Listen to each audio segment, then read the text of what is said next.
Welcome back to the channel. Grab your coffee, sit back, and get comfortable, because today's story is filled with shocking betrayal, hidden secrets, and a journey that will keep you hooked until the very end. The weight of what remains. The morning, it all still made sense. I was standing knee-deep in the north pasture watching the sun come up over 400 acres that my grandfather cleared with a mule and my father expanded with a loan he paid off 2 years early out of pure stubbornness. Cedar Fork Ranch, we called it, 30 miles outside Bozeman, Montana, where the Gallatin Range still had snow on it in June, and the cattle moved through the morning fog like something out of a painting nobody had gotten around to naming yet. I was 46 years old. I had a wife named Sarah who still made me laugh after 22 years of marriage, a 16-year-old daughter named Emma who could rope a calf better than half the ranch hands I'd hired, and a business partner, Russ Callahan, who I'd known since the two of us were skinny kids catching crawdads in Bridger Creek. Russ and I had built the ranch's guided hunting and cattle operation into something that actually turned a profit, which in that part of Montana was no small miracle. That morning, Emma came running out to the fence line in her boots, hair still messy from sleep, waving an acceptance letter from Montana State's agricultural program. And I picked her up like she was 6 years old again and spun her around while she laughed and told me to put her down. "Dad, I'm not a little kid." Sarah stood on the porch with 2 cups of coffee, watching us, and when I caught her eye, she smiled the way she'd smiled at me since we were 19, like I was still the answer to a question she'd never stopped asking. I remember thinking, standing there, that I had built something that would outlast me. I had no idea how close I was to losing all of it. It started small, the way these things always do, though I didn't understand that yet. A phone call Sarah took out on the back porch in October, her voice dropping low the second she saw me come around the barn. She said it was her sister. Money troubles again, nothing to worry about. I believed her, because why wouldn't I? Then, in November, Russ started coming in late to our Tuesday morning meetings, smelling faintly of cigarettes he swore he'd quit years ago, checking his phone under the table like a teenager hiding a text from his mother. I asked him once, half joking, if he had a girlfriend nobody knew about. He laughed too hard and changed the subject to the price of feed corn. Small things. The kind of things a man explains away because the alternative is too ugly to consider, and because 30 years of trust doesn't evaporate over a missed dinner or a strange phone call. I had built my whole life on the belief that the people closest to me were exactly who they appeared to be. That belief was about to cost me everything, or almost everything, before it saved me. By December, the ranch's books started looking wrong. Not dramatically wrong, not the kind of wrong that jumps off a page and grabs you by the throat, but wrong in the way a photograph is wrong, when someone has moved one object 3 inches to the left. I'd handed the day-to-day accounting over to Russ years back because I trusted him with my life, and because the man had a head for numbers that put my own to shame.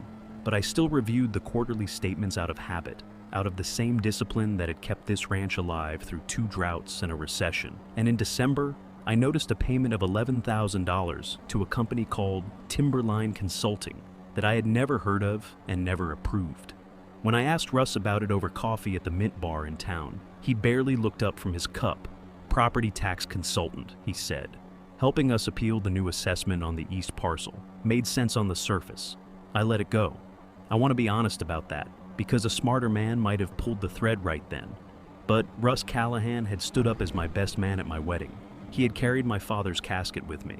There are some suspicions a man refuses to let himself feel, because feeling them means admitting the ground under his feet might not be solid. January brought the land assessor to the property, a stranger in a government truck who introduced himself as being with the county, though something about the way he moved through our barns and outbuildings, measuring, photographing, jotting notes on a tablet, felt less like routine reassessment and more like inventory. I mentioned it to Sarah that night, and she said she hadn't heard anything about it, which struck me as odd because Sarah handled most of our correspondence with the county these days. She'd taken over that side of things 2 years back, when I threw my shoulder out and couldn't sit at a desk for long stretches without pain shooting down my arm. I watched her face when I brought it up, and for just a half second, less than a second really, something passed behind her eyes that I couldn't name. Then it was gone, and she was asking about dinner, and I told myself I'd imagined it. That's the thing about betrayal from people you love. It doesn't announce itself. It slips in wearing the face of an ordinary Tuesday. The turning point, the moment I stopped being able to explain things away, Came on a Thursday night in February when I couldn't sleep, and went down to my study to go over the insurance policy on the ranch, something I did every year before spring calving season, just to make sure we were covered against fire and stock loss and the dozen other disasters that keep ranchers up at night. I pulled the file from the cabinet and found, tucked behind the current policy, a second document I didn't remember signing. It was a rider, dated 4 months earlier, increasing the fire and structural loss coverage on the main house and the 2 largest barns by nearly triple their previous value. My signature was on it, except I hadn't signed it. I've signed my name more times than I can count, on loan documents and livestock contracts and Emma's school forms. And I know my own hand well enough to know a forgery when I'm looking at one, even a good one. My chest went tight and cold in a way I hadn't felt since the day my father died. I sat in that study until 4 in the morning, the ranch silent around me, my wife asleep upstairs. And I made a decision that would define the next 4 months of my life. I decided I would not confront anyone, not yet. I would watch, I would gather. I would become, in my own home, a stranger investigating strangers. I started keeping a small notebook, the kind you'd use for a grocery list, tucked in my truck's glove box where nobody would think to look. I wrote down every strange call, every late meeting, every unexplained expense. I began driving into town a different way some mornings, parking where I could see the diner on Main Street without being seen myself, because I'd noticed Russ's truck there more often than made sense for a man who claimed he didn't have time for coffee breaks anymore. What I saw, on the second week of watching, made my hands shake on the steering wheel. Russ sitting across a booth from a man in a gray suit who did not belong in that diner, who did not belong in that town. Papers spread between them, and after 20 minutes, Sarah's car pulled into the lot, and she went in and sat down with them like she'd been expected. I sat in my truck for nearly an hour after they left, unable to make myself turn the key. I didn't say anything that night. I want people to understand what that cost me, sitting across the dinner table from my wife and my business partner's family at a barbecue 2 days later, laughing at Russ's jokes, watching Sarah refill everyone's lemonade, and giving away nothing. I had become someone I didn't recognize, a man performing his own life while some other, colder part of him cataloged every detail. But I needed to know the whole shape of it before I moved. A wounded animal that strikes too soon just gets itself killed. The man who helped me see the whole shape of it was Dale Whitfield, who'd worked as my ranch foreman for 11 years, and who I trusted the way I trusted the mountains to still be there in the morning. I told Dale everything on a cold night in March, out by the equipment shed where nobody could overhear us, my voice barely above a whisper, even though there wasn't another soul for a mile. Dale didn't say much at first. He just nodded slowly, the way he did when a sick calf needed watching instead of talking about.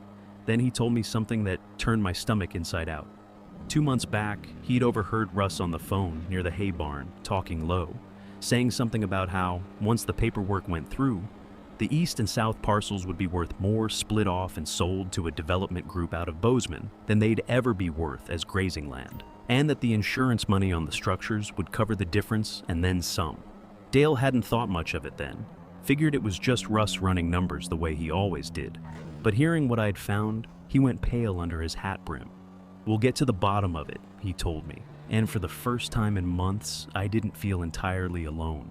What Dale and I pieced together over the following weeks, working nights after everyone else was asleep, was a plan so patient and so cold, it took my breath away every time I looked at it whole. Russ had, over 3 years, quietly moved money through the Timberline consulting account. Money skimmed from ranch operations and disguised as legitimate business expenses, building a private fund. Sarah, it turned out, had been in contact with a land development company for over a year, negotiating the eventual sale of our eastern and southern parcels, land that had been in my family for 3 generations. Land that, under our original partnership agreement with Russ, could be sold only with my explicit signed consent.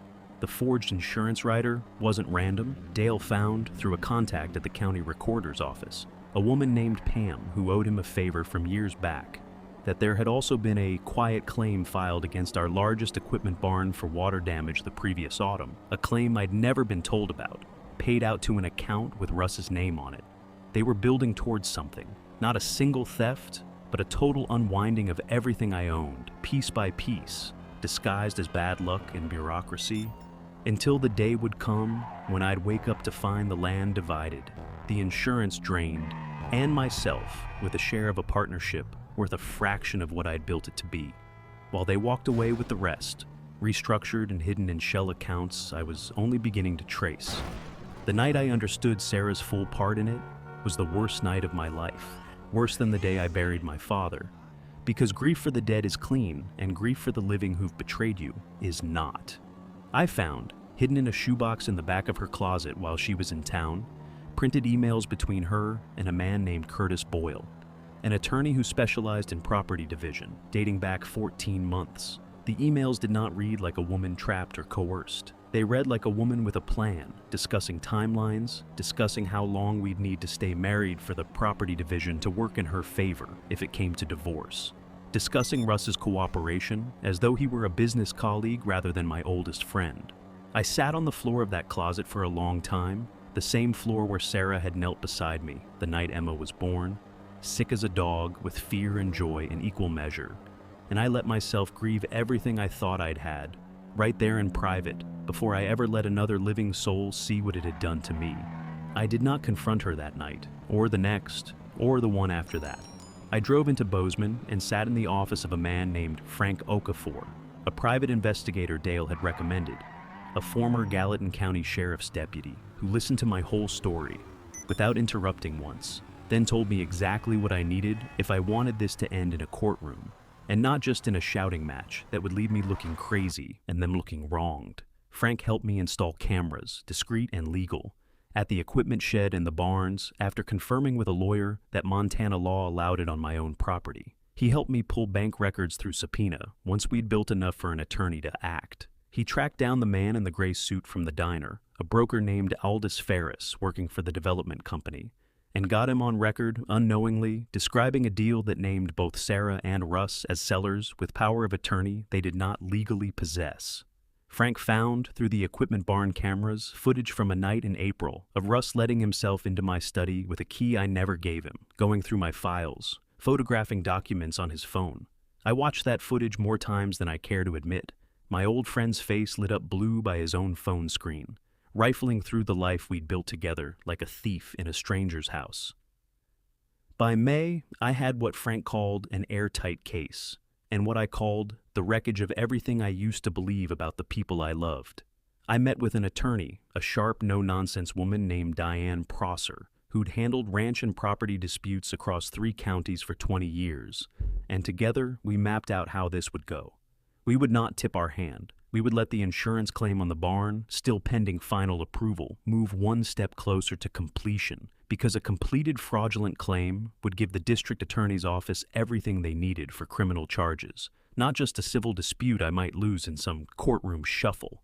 It was the hardest month of my life, sitting across from Sarah at dinner, watching Emma laugh with her mother, knowing what I knew, saying nothing, waiting for the trap I'd built to close on its own terms. It happened on a Tuesday in June, the kind of ordinary Tuesday this whole nightmare had started on 8 months earlier.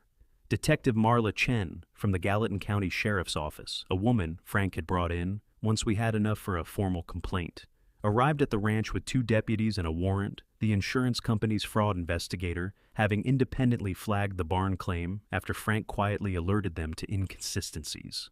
I stood on my own porch and watched them arrest my wife and my business partner in front of my daughter, in front of Dale, in front of God and the mountains that had watched my family work that land for 3 generations. Sarah screamed at me that I didn't understand, that it wasn't what it looked like, and I stood there and said nothing because I had spent 4 months understanding exactly what it looked like, down to the last forged signature and the last hidden account. Russ didn't scream. He just looked at me, and for one terrible second, I saw the boy who used to catch crawdads with me in Bridger Creek, and then the deputies put him in the car, and that boy was gone for good. The months that followed were a slow unspooling of a courtroom drama I never wanted to star in. Curtis Boyle, the attorney, cut a deal and testified against both of them in exchange for a reduced charge, describing under oath the full scope of the plan. How Sarah had approached him with the idea after learning the development company was quietly buying up parcels along the Gallatin corridor for a resort expansion. How Russ had agreed once he saw the money involved. How the 2 of them had convinced themselves, sitting in that same diner booth I'd watched from my truck, that I would never notice, that a man who spent his days out with cattle and hunting clients couldn't possibly be sharp enough to catch what they were doing to him right under his own roof. That was their mistake, the district attorney told the jury in closing arguments, and I sat in the front row of that Gallatin County courtroom and felt something loosen in my chest for the first time in nearly a year. They mistook a patient man for a foolish one. Sarah pled guilty to insurance fraud and forgery and received 4 years, with the possibility of parole after 2. Russ, facing the additional weight of the embezzled ranch funds and his roll-forging documents, received 6. Emma did not speak to her mother for a long time after the sentencing, though I told her, and meant it, that someday if she wanted to rebuild something with Sarah from behind those walls or beyond them, that would be her choice to make, not a debt she owed me. I kept Dale on as foreman and made him full partner in the ranch within the year, a decision that felt less like replacing what I'd lost and more like recognizing, finally, who had actually stood beside me when it mattered. Frank Okafor and I still have coffee once a month at the Mint Bar, the same diner booth where I once sat frozen with grief. Though these days, it just feels like a diner again. I won't pretend the ranch feels the same as it did that October morning, with Emma's college letter in her hand. Some mornings, I still walk out to the north pasture and expect to see Sarah on the porch with 2 cups of coffee, and the absence of her there still catches me somewhere under the ribs. But I've learned something in the years since that arrest that I don't think I could have learned any other way, which is that the story you tell yourself about who you are does not have to end just because someone you loved tried to write you out of it. I rebuilt the herd that spring. I put in a new well on the south parcel, the very land they'd meant to sell out from under me, and stood there the day the water came up, clean and cold from 300 feet down. And I thought about my grandfather clearing this ground with a mule, and my father paying off that loan 2 years early out of stubbornness. And I understood that I had that same stubbornness in me, that it had carried me through the worst betrayal of my life and out the other side. Emma started at Montana State that fall, exactly as planned, and she comes home most weekends now. And some Saturday mornings, she still beats me out to the fence line before sunrise, boots on, ready to work. I watch her out there sometimes, the fog moving through the cattle the same way it always has, and I think that real victory was never going to be about what happened to Sarah and Russ behind those courtroom doors. It was about waking up every one of those hard mornings and choosing again to be the kind of man worth trusting, even after learning firsthand what it costs to trust the wrong people. That's the ranch I've built now. Not just 400 acres and a herd of cattle, but a life I can stand in without flinching, built on ground I know, finally and for certain, is entirely my own.